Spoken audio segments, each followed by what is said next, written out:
Hello दोस्तों, स्वागत है आप सभी का आपके अपने यूट्यूब चैनल पर। मैं सन शुक्ला आप लोगों का बहुत बहुत स्वागत करता हूं। दोस्तों, आज का ये वीडियो हमारे एमएस सेकंड सेमेस्टर के स्टूडेंट के लिए इंपॉर्टेंट होने वाला है। जी हां, जो भी हमारे स्टूडेंट एमएस सेकंड सेमेस्टर में हैं उनके लिए वीडियो बहुत ही महत्वपूर्ण होगा। और बहुत महत्वपूर्ण इसलिए होगा दोस्तों कि आपके एग्ज़ाम पेपर के बारे में डिस्कशन होगा इस पेपर में। जी हाँ, आपके एग्ज़ाम पेपर यानी फर्स्ट पेपर के बारे में डिस्कस करेंगे कि क्या क्या चीज़ जो है आपके एग्ज़ाम में आया हुआ था।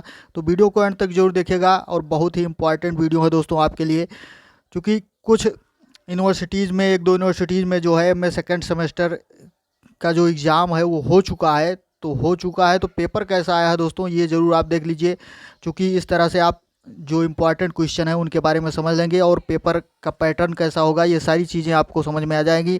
कौन से महत्वपूर्ण क्वेश्चन है, तो आइए देखते हैं, वीडियो को शुरू करते हैं।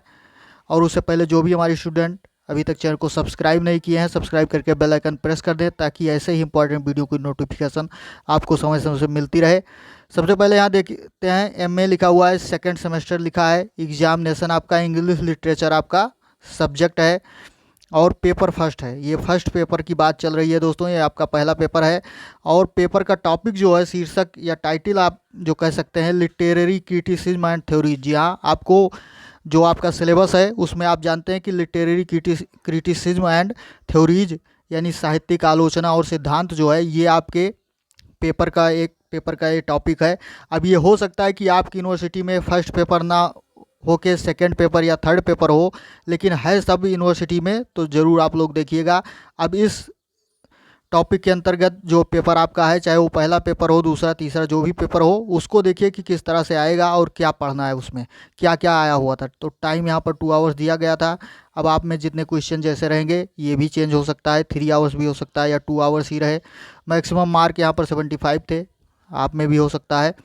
नोट सबसे पहले आपको पढ़ना रहता है, आप जानते हैं इस बात को कि अटेम्प्ट, यहाँ देख लीजिए क्या लिखा था कि attempt the question from all section us directed, की जैसा निर्देश दिया गया है ठीक उसी तरह से प्रत्येक सेक्शन के प्रश्नों को आपको हल करना है। एक बार फिर से इंस्ट्रक्शन दिया गया है, सुझाव देख लीजिए कि क्या सुझाव यहाँ पर दिया गया था कि the candidate are required to answer only serial order. जी हाँ, ये चीज़ आप ध्यान रखिएगा कि आपके पेपर में ऐसा लिखा हुआ है कि नहीं लिखा हुआ है कि कैंडिडेट्स को जो भी क्वेश्चन करने हैं वो सीरियल ऑर्डर में यानी एक निश्चित क्रम में करने हैं, क्रम के अनुसार ही प्रश्नों को आपको हल करना है। If there are many parts of a question, अगर किसी प्रश्न के कई पार्ट हैं यानी ABCD करके कई पार्ट होते हैं किसी क्वेश्चन के, तो क्या करना है, आंसर देम इन कंटिन्यूशन, यानी उनको लगातार आपको उत्तर उनका देना होता है। यानी एक प्रश्न अगर आप शुरू करिए तो उसका ABCD जितने भी खंड हों एक साथ ही कर दीजिए।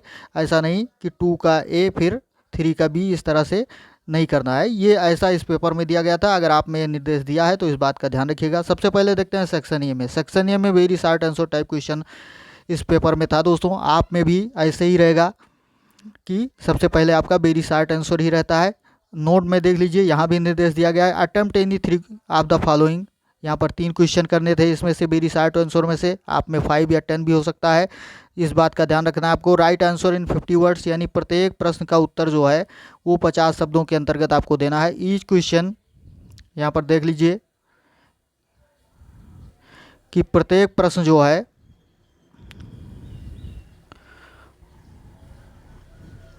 हाँ, ईच क्वेश्चन कैरीज 3 मार्क्स, यानी प्रत्येक क्वेश्चन पर आपको 3 नंबर मिलने थे। कितने नंबर दोस्तों, 3 नंबर प्रत्येक क्वेश्चन पे आपको मिलने थे। अब उसके आगे देखते हैं पहला क्वेश्चन। देखिए दोस्तों, पहला क्वेश्चन यानी पहले क्वेश्चन का एक खंड जो है वो क्या है, describe the function of criticism. जी हाँ, क्रिटिसिज्म से रिलेटेड आपका पूरा पेपर ही है, तो इसके फंक्शन क्या है, कार्य क्या है, ये आपको बताना है। यानी आलोचना के कार्य क्या है, इनका वर्णन करिए, ये आया हुआ था। नेक्स्ट क्वेश्चन है, बहुत इंपॉर्टेंट क्वेश्चन है दोस्तों, ये वेरी इंपॉर्टेंट, इसको आप कह सकते हैं, जरूर याद करिएगा। नेक्स्ट क्वेश्चन आया था, कमेंट ऑन अरस्तु डिफेंस ऑफ पोएट्री। जी हाँ, अरस्तु की जो डिफेंस ऑफ पोएट्री है यानी काव्य की रक्षा जिसको आप कह सकते हैं, तो इस पर आपको क्या करना है कि कमेंट करना है यानी टिप्पणी लिखनी है। ऐसा क्वेश्चन आया हुआ था, आप में भी आएगा, जरूर आएगा दोस्तों, काफ़ी इंपॉर्टेंट क्वेश्चन है ये।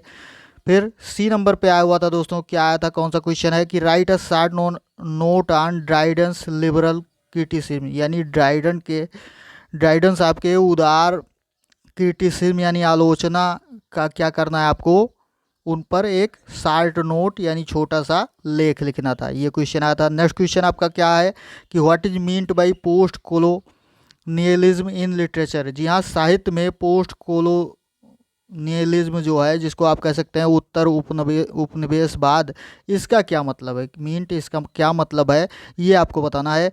Next question, what are the 3 phases of Russian formalism. यानी रशियन फॉर्मलिज्म के जो 3 फेज हैं, 3 चरण हैं, उनको आपको बताना है। ये इंपॉर्टेंट क्वेश्चन है, इसको भी ध्यान रखिएगा। नेक्स्ट, अब यहाँ पर इतने ही क्वेश्चन दिए गए थे, चूंकि 3 ही क्वेश्चन करने थे सेक्शन ये से, तो यहाँ पर कम क्वेश्चन ही 5 क्वेश्चन ही दिए गए थे। अब आपको देख लीजिए सेक्शन बी में क्या क्या क्वेश्चन आया हुआ था। हो सकता है अगर आप में ज़्यादा क्वेश्चन करने रहेंगे तो ज़्यादा क्वेश्चन दिए रहेंगे वेरी शॉर्ट आंसर में। सेक्शन बी में देखते हैं कि शॉर्ट आंसर टाइप क्वेश्चन, आप में भी शॉर्ट आंसर टाइप क्वेश्चन ही रहेगा, यानी लघु उत्तरीय प्रश्न जिनको आप हिंदी में कहते हैं। यहाँ पर भी एक बार निर्देश जरूर पढ़िएगा। Attempt any 4 question from this section, यानी इस सेक्शन से 4 क्वेश्चन करने थे। यहाँ पर आप में 5 भी हो सकते हैं या 3 भी हो सकते हैं, ऐसा कुछ हो सकता है। जैसा रहेगा ऐसे ही आपको करना रहेगा। Answer is question in about 225 words, यानी 225 शब्दों के अंतर्गत प्रत्येक प्रश्न का उत्तर देना रहेगा। ईच क्वेश्चन कैरीज 9 मार्क, यहाँ पर 9 नंबर एक क्वेश्चन पर मिलने थे। क्वेश्चन देखते हैं क्या आया हुआ था। 2A यानी दूसरे क्वेश्चन का पहला खंड है, how should be the language of poetry as directed by William Wordsworth. जी हाँ, विलियम वर्ड्सवर्थ डिस्क्राइब लिखा हुआ है। जी हाँ, डिस्क्राइब्ड बाई विलियम वर्ड्सवर्थ, यानी जैसा कि विलियम वर्ड्सवर्थ साहब ने वर्णन किया है, तो या उनके अनुसार ये कह सकते हैं आप कि विलियम वर्ड्सवर्थ के अनुसार लैंग्वेज ऑफ पोएट्री, यानी पोएट्री की भाषा जो है कैसी होनी चाहिए। हाउ शुड बी अर्थात कैसी होनी चाहिए, ये आपको बताना है। यानी काव्य की भाषा किस तरह होनी चाहिए विलियम वर्ड्सवर्थ के अनुसार, ये आपको बताना है। तो ये क्वेश्चन आया हुआ था, वेरी इंपॉर्टेंट क्वेश्चन के अंतर्गत, इसको आप ध्यान रखिएगा इस बात का। नेक्स्ट क्वेश्चन आया था, describe the main element of deconstruction. जी हाँ, डीकॉन्स्ट्रक्शन के मेन अवयव जो हैं, मेन एलिमेंट यानी मुख्य अवयव जो हैं, वो क्या चीज़ हैं, इसको आपको बताना था। इंपॉर्टेंट क्वेश्चन है। उसके बाद नेक्स्ट क्वेश्चन आया होता है, what is the difference between critical theory and feminism. ये जी हाँ, क्रिटिकल थ्योरी आलोचनात्मक सिद्धांत एंड फेमिनिज्म नारीवाद, जी हाँ, इनके बीच में क्या डिफरेंसेज हैं, ये आया हुआ था। इंपॉर्टेंट क्वेश्चन है दोस्तों, ये फेमिनिज्म से रिलेटेड क्वेश्चन जरूर आप पढ़ लीजिएगा, वेरी इंपॉर्टेंट टॉपिक है ये। नेक्स्ट क्वेश्चन है जो आया था एग्जाम में कि what is the definition and function of poetry as directed by Matthew Arnold. जी हाँ, मैथ्यू अर्नोल्ड के द्वारा जो पोएट्री की डिफिनेशन एंड फंक्शन बताए गए हैं, यानी काव्य की परिभाषा और कार्य जो मैथ्यू अर्नोल्ड के द्वारा डिस्क्राइब किया गया है, वो क्या है, ये आप बताना है, इसको बताना था आपको। यानी मैथ्यू अर्नोल्ड के अनुसार काव्य की परिभाषा और उसके कार्य को आप बताइए, ये इंपॉर्टेंट क्वेश्चन था। Next question, what is write a note on the stage of eco criticism. जी हाँ, इको क्रिटिसिज्म का मतलब दोस्तों पारिस्थितिक आलोचना जिसको आप कह सकते हैं। तो पारिस्थितिक आलोचना के क्या स्टेज हैं, कौन कौन से स्टेज हैं, इस पर आपको लिखना था, नोट एक लिखना था। नेक्स्ट क्वेश्चन आया हुआ था कि describe Coleridge views of imagination. जी हाँ, इमेजिनेशन पर या कल्पना पर आप कह सकते हैं कि कोलरिज आपका के क्या व्यूज हैं, क्या दृष्टिकोण है, इस बात को आपको बताना था। इंपॉर्टेंट क्वेश्चन ये भी है। नेक्स्ट क्वेश्चन आया था, comment on Arastu's theory of imitation. जी हाँ, जो अरस्तू साहब की थ्योरी ऑफ इमिटेशन है, इस पर आपको कमेंट करना था, टिप्पणी लिखना था। वेरी इंपॉर्टेंट क्वेश्चन के अंतर्गत इसको भी रखिएगा, थ्योरी ऑफ इमिटेशन जरूर याद करिएगा अरस्तू साहब की। अब उसके आगे बढ़ते हैं दोस्तों और देखते हैं सेक्शन सी में कौन सा क्वेश्चन इंपॉर्टेंट आया हुआ था। तो सेक्शन सी में यहाँ देखते हैं कि लॉन्ग आंसर टाइप क्वेश्चन यहाँ पर दिया गया है। यहाँ पर आपको लॉन्ग आंसर टाइप क्वेश्चन ही आपके पेपर में आएगा, ये ध्यान रखिएगा। नोट एक बार जरूर पढ़िएगा। यहाँ देखते हैं क्या नोट लिखा हुआ था, अटेम्प्ट एनी 2 क्वेश्चन, केवल 2 प्रश्न यहाँ से करने थे आपको।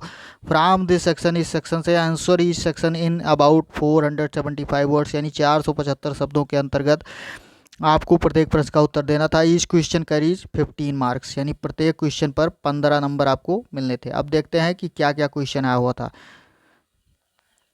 3A यानी लॉन्ग आंसर का पहला खंड यहाँ पर देखते हैं, what according to T.S. Eliot are the function of criticism. जी हाँ, क्रिटिसिज्म आलोचना के क्या कार्य हैं, क्या फंक्शन है T.S. इलियट साहब के अनुसार, यानी इलियट साहब के अनुसार आलोचना के क्या कार्य हैं, ये आपको बताना था। वो भी 475 शब्दों में इसका उत्तर यानी लॉन्ग आंसर लिखना था। वेरी इंपॉर्टेंट क्वेश्चन है दोस्तों, इसको जरूर ध्यान रखिएगा। नेक्स्ट क्वेश्चन आया होता है describe Coleridge's view on imagination and fancy in comparison with Wordsworth. जी हाँ, वर्ड्सवर्थ साहब की तुलना में कोलरिज साहब का इमेजिनेशन और फैंसी पर क्या व्यूज़ हैं, उनके क्या दृष्टिकोण, क्या विचार हैं, इस बात को आपको बताना था, इसका वर्णन करना था, डिस्क्राइब करना था इसको।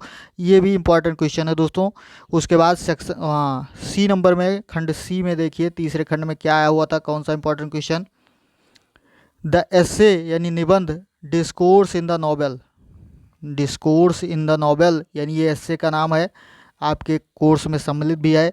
Is one of the Bakhtin's most complete statement, यानी ये बख्तिन्स के जो पूर्ण स्टेटमेंट हैं, आप कह सकते हैं पूर्ण कथन जो हैं, उनमें से एक है। Concerning his philosophy of language, यानी लैंग्वेज की फ़िलासफ़ी जो आप कह सकते हैं, यानी भाषा के फिलासफी से संबंधित जो उनका बख्तिन साहब का स्टेटमेंट है, संपूर्ण स्टेटमेंट है, उनमें से ये एक है डिस्कोर्स इन द नॉवेल।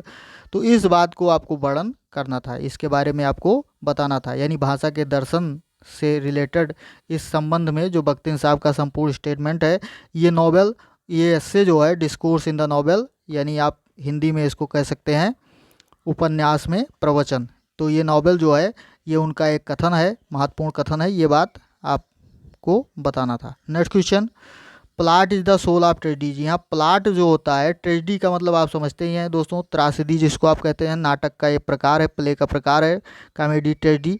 तो ट्रेजेडी का जो प्लाट होता है ये उसकी आत्मा होती है। प्लाट का मतलब कथानक, यानी कथानक जो है त्रासदी की आत्मा है। One of the Aristotelian constituent part of tragedy, यानी हाँ, फार्म द पोएटिक्स, यानी पोएटिक्स के अनुसार जो है ये एक अरस्तु या Aristotelian constituents part of tragedy, यानी ट्रेजेडी का एक बहुत ही घटक पार्ट या भाग आप कह सकते हैं कि है अरस्तु, यानी अरस्तु साहब की ट्रेजेडी का। तो ये बात जो है आपको डिस्कस करना था, इसका वर्णन करना था। यानी यूँ आप समझ लीजिए कि अरस्तु साहब के अनुसार plot is the soul of tragedy, यानी कथानक ट्रेजेडी की आत्मा है। इसका यानी द पोएटिक्स उनका जो ग्रंथ है, क्रिटिसिज्म, जो आप में मतलब आपके कोर्स में दिया गया है, तो इसका रेफरेंस देते हुए इस बात का आपको वर्णन करना है। इस तरह से क्वेश्चन भी आ सकता है। तो ये दोस्तों वेरी इंपॉर्टेंट क्वेश्चन में इसको भी रखिए। तो ये आया हुआ था, इतने क्वेश्चन दोस्तों आपके पेपर में आए हुए थे। ये सारे क्वेश्चन बहुत ही महत्वपूर्ण हैं, इनको ज़रूर रट लीजिएगा, ज़रूर देख लीजिएगा आप लोग। और आज के वीडियो में इतना ही दोस्तों। अगर जानकारी अच्छी लगी हो तो वीडियो को लाइक ज़रूर करें, कमेंट बॉक्स में आप अपने विचार टाइप कर सकते हैं, अपने दोस्तों में शेयर करें कि किस तरह का पेपर आया हुआ था। ऐसे ही पेपर आपके एग्ज़ाम में आएगा। आज के वीडियो में इतना ही दोस्तों, मिलते हैं अगले वीडियो में। धन्यवाद, जय हिंद।